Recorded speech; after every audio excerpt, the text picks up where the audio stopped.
पैगंबर मोहम्मद पर टिप्पणी को लेकर चर्चा में आई निलंबित भाजपा नेता नूपुर शर्मा पर सुप्रीम कोर्ट ने आज तल्ख टिप्पणियां करी हैं।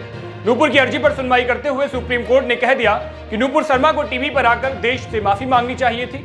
इतना ही नहीं, कोर्ट ने यह सवाल तक खड़ा कर दिया कि नूपुर शर्मा को खतरा है या वह देश की सुरक्षा के लिए खतरा बन गई हैं। आगे कहा कि उदयपुर में टेलर कन्हैया लाल की हत्या के लिए भी नूपुर शर्मा की ही बयानबाजी जिम्मेदार है। नूपुर शर्मा ने टीवी चैनल की एक डिबेट में पैगंबर मोहम्मद पर टिप्पणी की थी। इसके बाद देश भर में उनका विरोध हुआ था, लोग सड़कों पर आए और कई जगहों पर हिंसा भी हुई।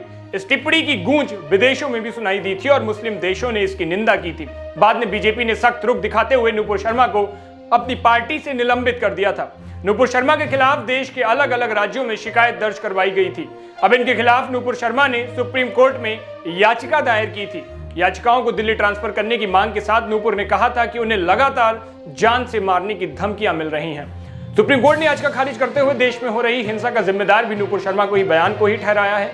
हम आपको जल्दी से कुछ पॉइंट से बता देते हैं कि जस्टिस सूर्यकांत ने आज कोर्ट रूम में क्या कुछ कहा। सुप्रीम कोर्ट ने नूपुर शर्मा को फटकार लगाते हुए कहा कि उन्हें पूरे देश से माफी मांगनी चाहिए।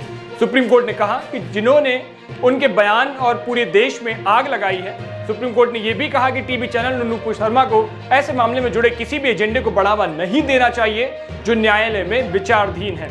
दूसरा, नूपुर शर्मा की ओर से सीनियर एडवोकेट मनिंदर सिंह ने सुप्रीम कोर्ट को बताया कि उन्होंने टिप्पणी के लिए माफी मांगी और टिप्पणियों को वापस भी ले लिया। इस पर सुप्रीम कोर्ट ने कहा कि नूपुर शर्मा को टीवी पर जाकर देश से माफी मांगनी चाहिए थी। सुप्रीम कोर्ट ने कहा कि नूपुर शर्मा को माफी मांगने और बयान वापस लेने में बहुत देर हो चुकी थी। सुप्रीम कोर्ट ने उदयपुर की घटना का भी जिक्र किया। कहा कि उदयपुर में हुई दुर्भाग्यपूर्ण घटना के लिए नूपुर शर्मा का बयान ही जिम्मेदार है। उदयपुर में दर्जी कन्हैया लाल की हत्या कर दी गई। कन्हैया के बेटे ने गलती से फेसबुक पर नूपुर के समर्थन में पोस्ट किया था। फिलहाल हत्या के दोनों आरोपी अरेस्ट हो चुके हैं। सुनवाई के दौरान ये नूपुर शर्मा के वकील ने सुप्रीम कोर्ट को बताया कि उन्हें अपनी जान का खतरा है। इस पर जस्टिस सूर्यकांत ने कहा कि उन्हें खतरा है या वह सुरक्षा के लिए खतरा बन गई हैं। सुप्रीम कोर्ट ने कहा कि जिस तरह से पूरे देश में भावनाओं को भड़काया गया है, देश में जो हो रहा है उसके लिए वह अकेले ही जिम्मेदार हैं। सुप्रीम कोर्ट ने यह भी कहा कि उनके हल्की जवान ने पूरे देश में आग लगा दी है। उनका यह गुस्सा इसी वजह से था। उनका यहाँ पे जो हिंसा लोग कर रहे थे उसके लिए सुप्रीम कोर्ट ने उपयोग किया। कोर्ट ने यह भी कहा कि पैगंबर मोहम्मद पर नूपुर शर्मा की टिप्पणी या तो पब्लिसिटी पाने का भद्दा तरीका था या फिर राजनीतिक एजेंडा था या कुछ नापाक गतिविधियों के लिए ऐसा किया गया। इसी के लिए सुप्रीम कोर्ट ने दिल्ली पुलिस की भूमिका पर भी सवाल खड़े कर दिए। कोर्ट ने पूछा कि नूपुर शर्मा के खिलाफ शिकायत दर्ज होने के बाद दिल्ली पुलिस ने क्या एक्शन लिया।